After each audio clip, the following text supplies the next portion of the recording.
Welcome to Beyond Hormones, the Business of Wellness, the podcast for hormone and functional medicine providers who want a thriving, predictably profitable practice and maybe a little less stress along the way. Hi, I'm your host, Jody Lane, and I've worked with lots of clinics in marketing, sales, and business development, and I have seen what works and what doesn't. And here's what I believe.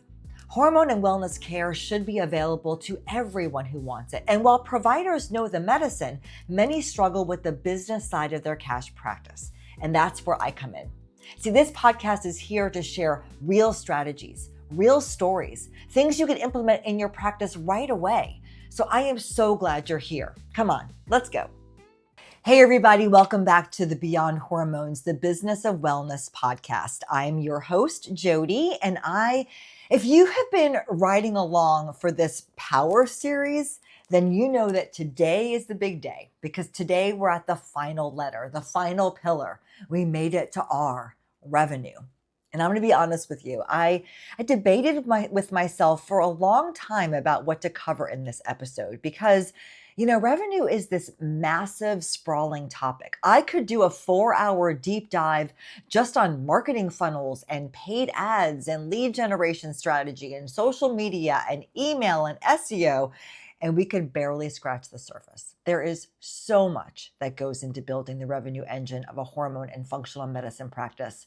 But you know me, I'm not here to overwhelm you. That's not my goal. I'm here to give you the thing that actually moves the needle. And I try to do it in under 30 minutes. And when I think about what has made the single biggest difference for the clinics I've worked with and run, including the clinic in Orlando that I do talk about a lot, there is this one thing that stands out above everything else when it comes to revenue growth. And it's not a marketing strategy. It's not a funnel. It's a person. Specifically, it's having a dedicated person on your team whose entire job is sales. Now, I know some of you tensed up a little, right? Sales in a medical office, sounds weird. Sounds maybe even a little icky. And I get it, but I'm going to address all of that today. I promise you, by the time we wrap this episode, you are going to see this role completely differently.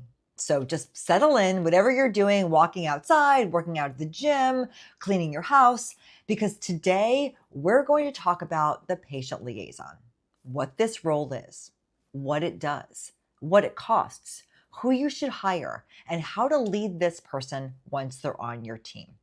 All right, let's get into it. Okay, so let's start at the beginning. What is a patient liaison? I call this role a patient liaison, but some clinics call it a patient care coordinator, a patient concierge, a patient success specialist. You can call it whatever you want because the name doesn't actually matter. What matters is the function. And the function is this. This is the person on your team who is responsible for all things sales. And yes, I said sales because that's what it is. Now, I don't want to call it a salesperson because having someone with the title salesperson in a medical office just feels kind of off, right? Patients are not buying a used car. They're making deeply personal decisions about their health. So the title matters from a patient-facing standpoint. But internally, you as the clinic owner need to understand this person is your sales engine. So, what does this person actually do from a day-to-day perspective? Well, let me walk you through it. First, they handle all the incoming leads. When someone calls your clinic because they saw your ad or your social media post, or they heard about you from a friend, or they were doing some Googling, or they were in ChatGPT, the patient liaison picks up the phone, not your front desk person who is also checking in 3 patients and printing a super bill and trying to check in the next person. No, this person is the patient liaison and they answer the phone because that call that's coming in deserves someone who has the time, the knowledge, and the relationship building skills to really get into that person's world. Now, second, they manage all the pre-consultation touch points because here's what a lot of providers don't realize or think about. The patient journey doesn't start the moment someone walks through your door for their first consult. No, it starts the moment they pick up the phone or fill out the form on your website or talk to somebody in your office. And between that first contact and that first appointment, there are a lot of things that need to happen. Maybe they need to fill out their intake paperwork. Maybe they need to get their labs done. Maybe they need to pay the consultation fee. All of that, that communication, that hand holding, that guided process is what the patient liaison's job is. Now, third, they handle the financial conversation after the initial consult. Now, this is a big one. It doesn't really matter whether you do a la carte pricing or you have membership pricing or package pricing. After a patient sits down with you, the provider, and you tell them what their labs show and what treatment could do for their life, somebody needs to sit down with them and walk them through exactly what it's going to cost. All of it, not just the membership fee, the labs that aren't covered, the hormones if you don't include that in your plan, the supplements that you will likely recommend to them, everything. Because there is absolutely nothing worse than a patient who says yes to treatment, starts, and then is hit with unexpected costs in the first 3 months that they didn't expect or they didn't understand. That is a retention killer in your practice. That's a trust killer. The patient liaison needs to own that conversation. Now, fourth, they need to handle the patient agreement process. No matter how you price your services, you should have a written agreement that both you and the patient sign. It will include cancellation policies, lab requirements, pricing terms, and it should all be in writing and it should be crystal clear.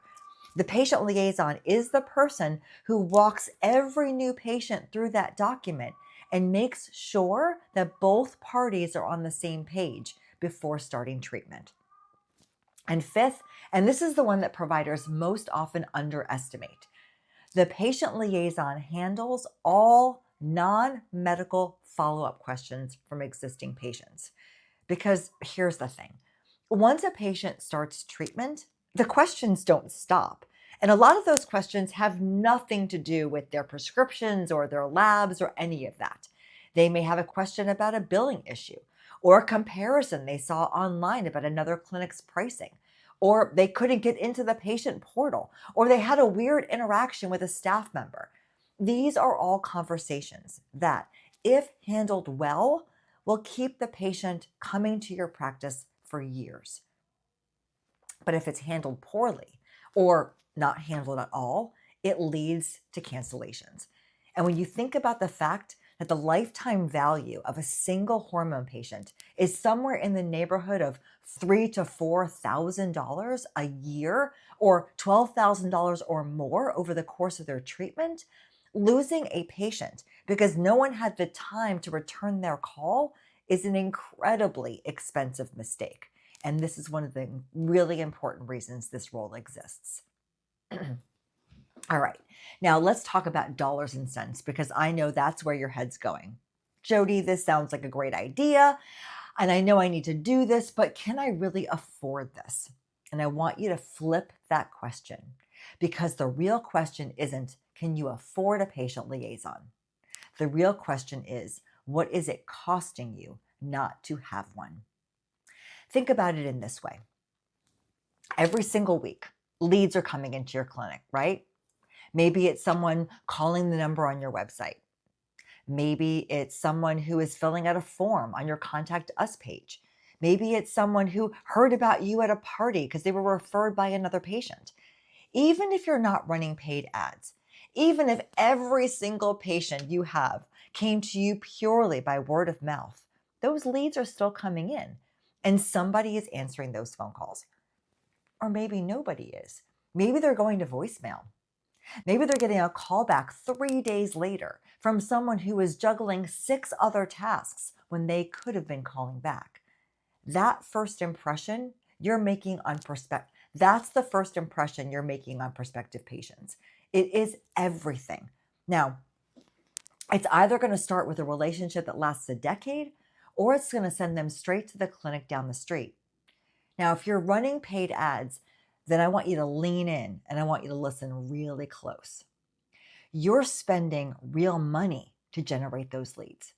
every single person who fills out a form calls your number, slides into your DMs because of something you paid to put in front of them, that person deserves follow-up from someone who has the time and the training and, let's face it, the personality to convert that interest into a booked consultation.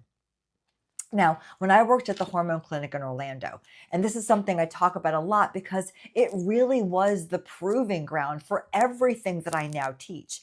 Having a dedicated patient liaison was one of the core reasons we were able to scale the way that we did. That role was not an afterthought. It was one of the very first hires that we made. It was central to our growth strategy. Now, in terms of what this person costs, because I know you're running numbers right now in your head, in the Orlando market, I would put a patient liaison salary somewhere between about $45,000 to $70,000 a year, depending upon their experience. And that range is wide because it does depend on a number of things. First, where you are in the country, and whether you're hiring somebody with an established sales track record or you're someone who is brand new to the industry but just has all the right raw skills and personality, and you're willing to invest in developing them. But here's another really important thing that I want to say about compensation for this type of role. Base salary alone is not the right structure. You need to give this person some form of commission or performance bonus tied to their result. Whether that's 1% of revenue they generate, 2%, a flat bonus per new patient enrolled, it doesn't matter. You figure out what makes best sense for your practice. But you want to give this kind of person a financial stake in the outcome of their work. Now, I can already hear some of you saying in the back of your mind, Jody, I don't want someone on my team who's just motivated by money and pushing patients into programs they don't need. And I want to be really clear about this, guys, because it matters. I am not suggesting that you hire a pushy salesperson and create a pushy sales environment. I'm not talking about someone who uses high pressure sales tactics to get patients to sign agreements they don't want to do. That is not what a patient liaison should be doing. That is not what I'm describing. What I'm talking about is someone who is motivated by performance, someone who actually cares about KPIs, key performance indicators, who gets genuine satisfaction from watching a number go up. Think about the best device reps you've ever met. They're the ones who really knew their product and genuinely believed in it. They were driven. They followed up. They were persistent without being overbearing. That's the energy that you want someone to be bringing to your practice. And here's the thing that I always say when I talk about this. Some of your best patients are going to walk in the door half sold. They've done the research. They know they want the treatment. They had a consultation by you or one of your providers, and they heard everything they needed to hear. And there's still a no because they're scared. Because they're scared about the cost. Maybe they're scared about what their spouse is going to think. Maybe they're scared because they did some research before and they read that it's going to be dangerous, or they got burned by some wellness promises before. A great patient liaison sits down with that person, validates their fear, hears them out, and then gently, skillfully helps them work through it.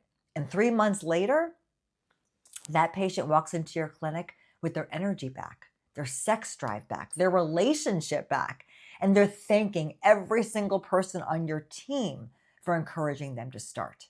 That is the transformation that this role can enable. That is why when I say that a patient liaison can truly change lives and your revenue at the same time, I'm not kidding. Okay, so I've sold you on the role, right? Now let's talk about who you're actually looking for, because this is where I see a lot of clinic owners make a really expensive mistake. The mistake is this. They take whoever's already there and give them the title. My front desk person is really sweet and she loves talking to people, so we're just going to make her the patient liaison. I hear that a lot. And I understand the logic. You're trying to grow without adding headcount. You're trying to be resourceful. I get it. But let me tell you why this is almost never a good idea. First, loving to talk to people and having the skill set to be on the phone all day, building relationships and handling objections are two very different things. There are plenty of warm, wonderful, people oriented humans that are in your clinic right now who would find it completely exhausting to be on the phone for hours every day doing emotional, relationship heavy sales conversations. And that's not a flaw, that's just their personality. The person you want for this role has a very specific set of natural traits. They are genuinely, deeply curious about people, not in a performative way, in a real way. The kind of person who can go into a grocery store and walk out with a brand new best friend before they even reach the checkout line. Look, I am genuinely like this. I can't help it. I walk into a room and I want to know everyone's story. That's natural curiosity, that warmth, that isn't something you can train. That's something you want to look for and hire for. They also need to be comfortable sitting with objections. And this is a big one because objections are going to come up every single consultation. It's the cost objection, the I need to talk to my husband objection, the I'm not sure I'm ready objection, the I've tried things before, they didn't work objection. A great patient liaison doesn't panic when they hear these. They don't go straight to discounting or backing down. They validate the person. They get curious. They help that patient work through what's actually in the way. So who specifically are you looking for in terms of background? I will tell you exactly the profiles. I'd prioritize someone who worked in pharmaceutical sales. They understand relationship-based selling. They're comfortable talking about health and wellness. They're used to calling on decision makers and building trust over time. That's a great background. How about someone who's worked in timeshare sales? I know. Stick with me. One of my best patient liaisons came from timeshare sales. Timeshare reps are some of the most skilled at converting skeptical buyers in high pressure environments. If you find someone who did that job and has integrity, then you have an incredible asset. How about someone who was a successful or even not so successful entrepreneur? Entrepreneurship requires you to sell yourself, your idea, your business every day. Someone who's done that and thrives in it understands that sales is nothing more than just relationship building with intention. What I'm not looking for in this role, a medical assistant who wants a change of pace, a nurse who is great at patient care but has never done anything sales adjacent, a friend of a friend who's really outgoing. Those are not disqualifiers on their own, but they're not the default yes. You're looking for demonstrated ability to build relationships, handle objections, and be driven by metrics. Oh, and one more thing. They don't need to be a clinical expert. They're not diagnosing. They're not advising on hormones. You're going to onboard them. You're going to teach them all the basics of your programs, and they can have informed conversations. But their skill set is in people, not in your protocols.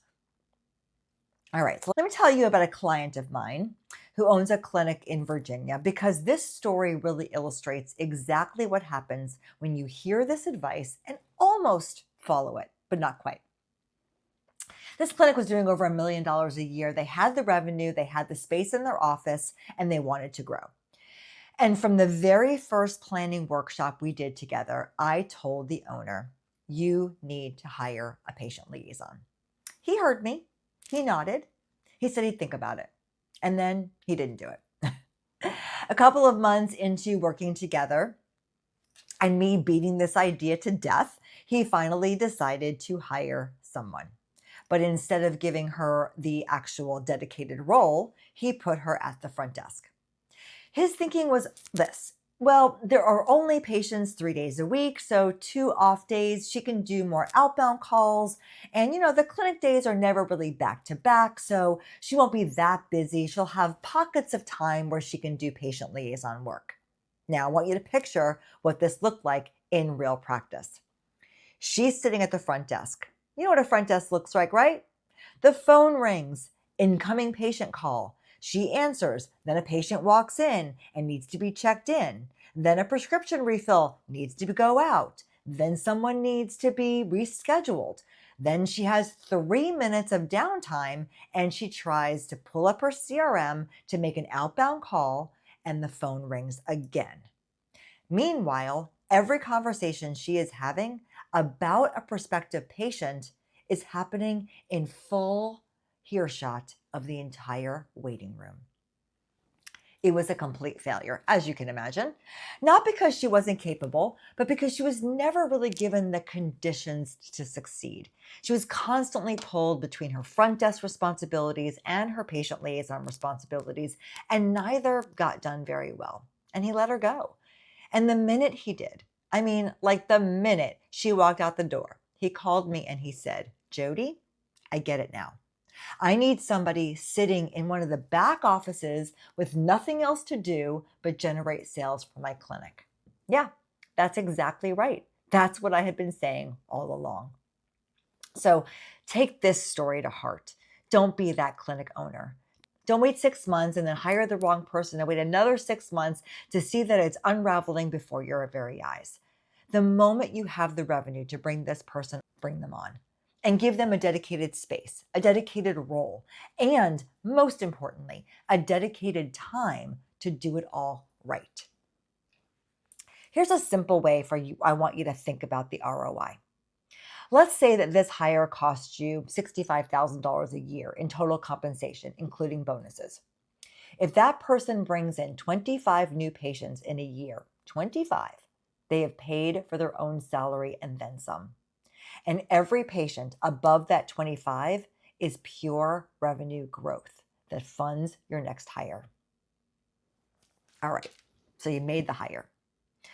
You've heard this information, you found the person, you onboarded them, they understand your programs, they shouted a few consultations, they've got access to your customer relationship management software. Now what do? Now you have to actually lead them. And this is the piece that providers often always skip, and it kills the whole thing. And it's obvious because they've never done this before. But here's what I mean. Every other role in your clinic has relatively straightforward success criteria. Your medical assistant, show up on time, complete their clinical tasks, interface with patients appropriately. Your front desk, manage scheduling and intake efficiently. You can evaluate those roles largely by whether the work gets done or not. Patient liaison role is different. Their role needs goals. Measurable, specific, written down goals. Things like the number of outbound calls made per day, number of new consultations scheduled per month, the number of patient agreements signed per month, conversion rate from initial consult to enrolled patient. These are the metrics that tell you whether this person is performing. And I want to be clear about something. The point of having these goals is not to create a gotcha system where you're just looking for reasons to fire somebody. That's the wrong mindset entirely. The point of the goals is to give this person a compass. And when they miss a goal, when their numbers aren't exactly where they need to be, your job is, as the owner, is to sit down with them and get curious. Ask them, what did you try? What conversations are you having? Where are people kind of dropping off and not moving forward? What obstacles are in your way into having success? And then work on it together. Work on the solutions as a team. This is how you build greatness in patient liaisons, not by hiring someone and walking away and saying, you figure it out, and not by checking in 6 months later and being surprised that the numbers aren't where they're supposed to be, but by being a genuine partner in this person's development. And it's worth it.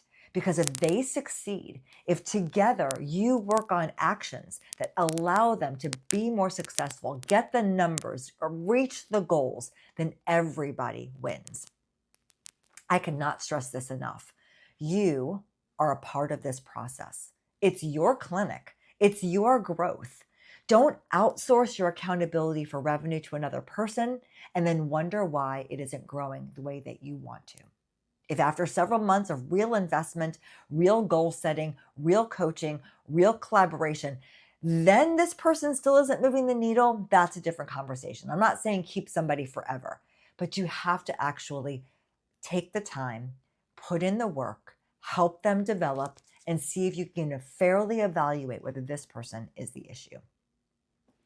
Okay, let's bring this all home, because I know that was a lot. And I may have gotten a little fired up on my soapbox during some of this podcast. And if I did, I make zero apologies, because this is a topic that not only do I really care about, but it can make such a difference in the predictable profit growth of your clinic.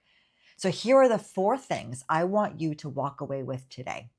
Number 1, have somebody on your team whose only job is sales, lead follow-up, pre-consultation communication, financial conversations, patient agreements, ongoing patient retention. This is one full-time role. It's not a side task you add to someone else's plate.